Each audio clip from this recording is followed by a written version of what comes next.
আওয়ামী লীগ গত 15 বছর হত্যা থেকে আরম্ভ করে আজকে পর্যন্ত ছাত্রলীগের ভূমিকাটা কি ছিল?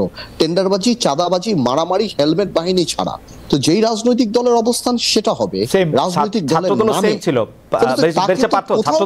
ছাত্রদল সেম ছিল, শুধু কোথাও রাজনৈতিক নৈতিকতা থাকে না, নৈতিক অবস্থান থাকে না। ছাত্রদল সেম ছিল, নট নেসেসারিলি যে তাদেরটা। তো আপনি যদি মনে করেন, এবং দায়বদ্ধতা তখন আসবে যখন বিচারের কাছে উঠবে, যেটা আমাদেরকে বললো, আমাদের ভাই সাকিবই বললো, দায়িত্ব তো আমরা টেনে নিয়ে আসবো, উঠানোর দরকার নাই, বিচারের কথা দরকার নাই। যে পরিমাণ মানুষ হত্যা করেছে ছাত্রলীগ, যুবলীগ এবং আওয়ামী লীগের নেতৃত্বে, ছাত্রলীগ তো ইন্ডিপেন্ডেন্ট অর্গানাইজেশন হিসেবে কাজ করে নাই। আমাদের এখনো চোখে ভাসে এই সাদ্দামরা যেভাবে দাঁড়িয়ে বলেছে, ফেসবুক দেখে দেখে আমরা এক একটা বিচার করবো, তারা করেছে। তো আমার প্রশ্নটা হলো যে ছাত্রলীগের সাথে ছাত্র রাজনীতিকে আপনি মিক্স করতে পারেন না। আমি তিনটা আলাদা প্রশ্ন করছি, আমি তিনটা আলাদা প্রশ্ন করছি। কিন্তু ছাত্রলীগ তো রাজনীতিটা করে নাই, তারা গণহত্যার সাথে জড়িত। আওয়ামী লীগ তো নৈতিকভাবে রাজনৈতিক দলের বৈশিষ্ট্য হারিয়ে ফেলেছে। শেষ করি, আজকের দিনে আপনি চিন্তা করে দেখেন, এই আওয়ামী লীগের যে বড় বড় নেতারা বা আওয়ামী লীগের ছাত্র নেতারা, এরা এক সময় বাংলাদেশে কামানের সামনে, ট্যাঙ্কের সামনে, পুলিশের সামনে দাঁড়িয়েছিল, স্বেচ্ছায় জেলে গিয়েছে, আজকে 2 মাস হয়ে গিয়েছে, কেউ ঘর থেকে বের হয়নি। কারণ তারা জানে তারা খুনি, তারা চোর, তারা লুটেরা, তারা গণতন্ত্র হত্যা করেছে, তারা বাংলাদেশের মানুষের সাথে প্রতারণা করেছে এবং তারা ভেগে গিয়েছে, তাদের ওই মোরাল পাওয়ারটা নাই, এই কারণে তারা ফেস করছে না। এই নেতারা, এই গ্রুপরা আজকে সিনিয়র যত নেতা দেখছেন, মাঝখানে এই যে নানক বলেন, রহমান বলেন, বা হানিফ বলেন, বা আমির হোসেন আমু, তোহার নামে যাদেরকে বলেন, এরা এক সময় সরকার, স্বৈরাচার সবার বিরুদ্ধে যুদ্ধ করেছে, আপনারা দেখেছেন রাজপথে। তো আজকে কেন তারা পালিয়ে যাচ্ছে? আজকে তারা দেশ ছেড়ে চলে যাচ্ছে? আজকে তারা কেন ছাত্রলীগ ঘোমটা দিয়ে চলে যাচ্ছে? বিকজ তারা জানে রাজনৈতিক দল না।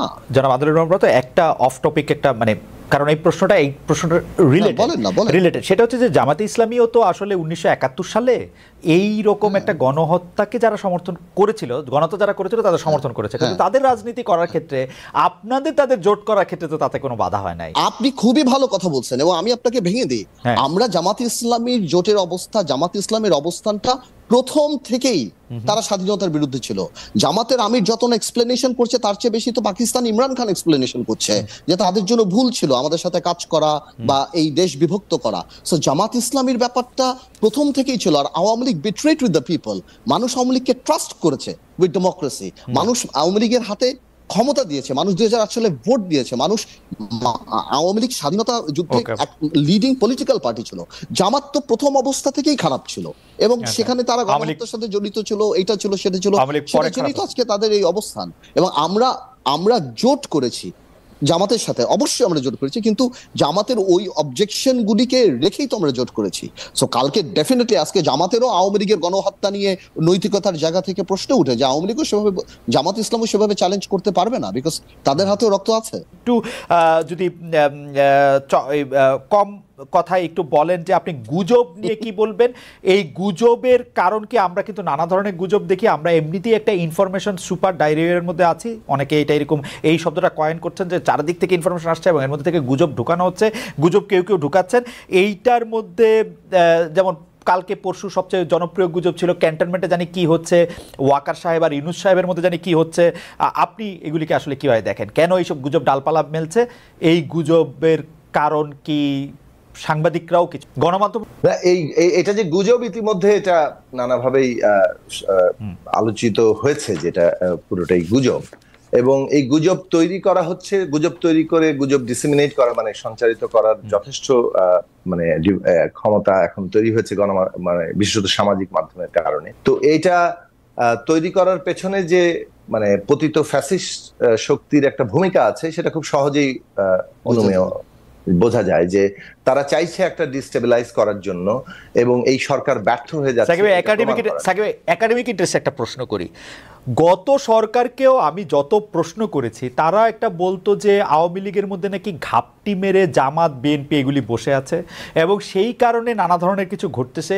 এইবারও আমরা দেখতেছি যে সরকার, যে শেখ হাসিনা পালিয়ে গেছে কাউকে কোনো কিছু না বলে, সেই আওয়ামী লীগের কোন অস্তিত্ব কোথায় আছে যে এই জুজুর ভয় আমাদের পেতে হবে? মানে এটা কি একটা ফর্মুলার মতো? রাষ্ট্র শক্তির মধ্যে যেভাবে তারা 15 বছর ধরে রাষ্ট্র ব্যবস্থা প্রতিষ্ঠানগুলোতে তাদের লোক সজ্জিত করেছে, সেটা তো একটা বড় শক্তি। সেই লোকগুলি আরো বেশি বিএনপি হয়েছে কিন্তু এখন, সাকিব ভাই এই লোকগুলি কিন্তু আরো বেশি বিএনপি হয়েছে এখন।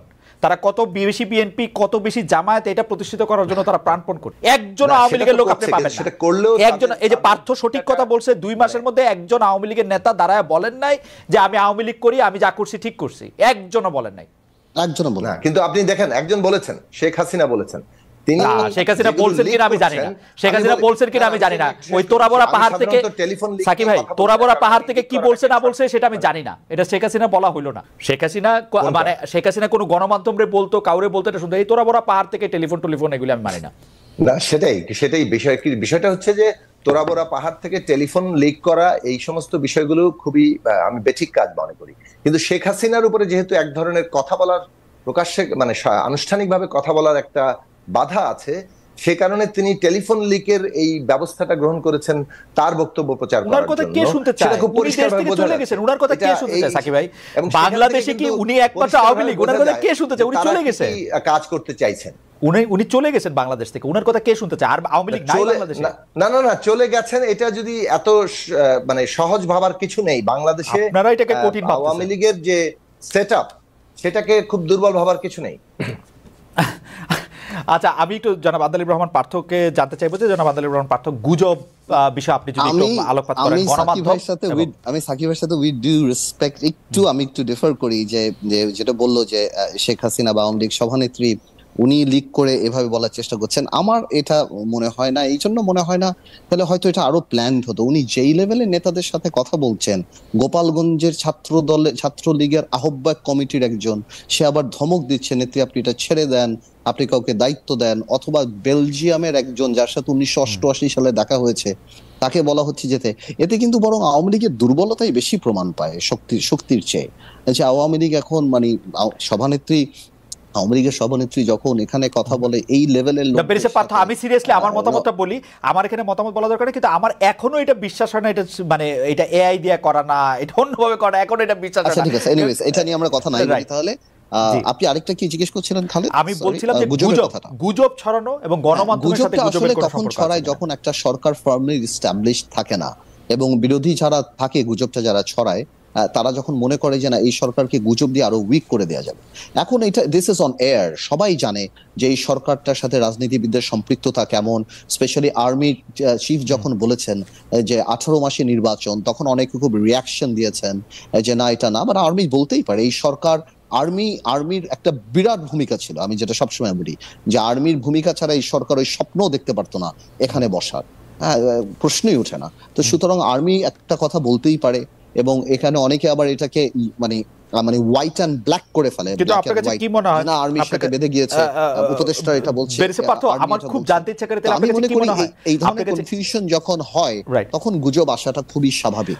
এবং আমাদের যে অপোজিট পক্ষ, আপনি যেটা বললেন যে আওয়ামী লীগের নেতা নাই, বাট গুজব করার নিশ্চয়ই অনেক লোক আছে। আপনি এটা ভুলে গেলে হবে না, আওয়ামী লীগের কাছে একটা বড় ভোট ব্যাংক আছে, 10 থেকে 15%। একটা বড় ভোট ব্যাংক আছে। বেশি পার্থ কেন আর করবে। কিন্তু যাই হোক, আমরা ওই আলোচনা না যাই, আওয়ামী লীগ নিয়ে আরেকদিন কথা বলবো না।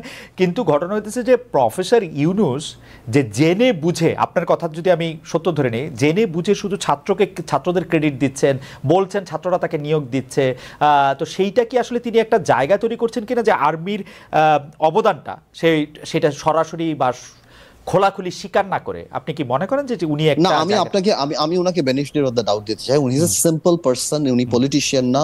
উনি কথার এত মারপ্যাচ হয়তো বুঝতে পাচ্ছেন না।